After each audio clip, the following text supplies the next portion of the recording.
Ayaw natin siya. Tatay natin siya. Mag-11 na.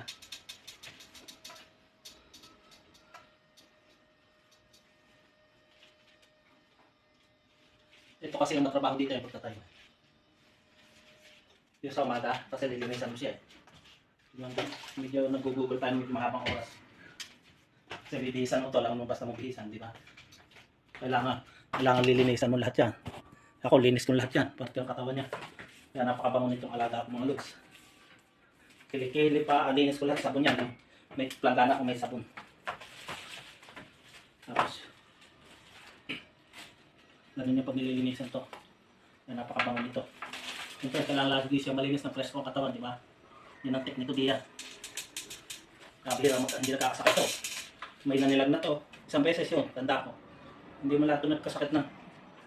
Mapira na lang sa kanya mga sa tiyan yun, na-hospital siya. Pero kami nagkakasakit doon, hindi naman nagkasakit ang mga alaga ko. Ito lang, buhay natin. Tapos gagala kami. Okay, bye bye mga lods. Thank you for watching.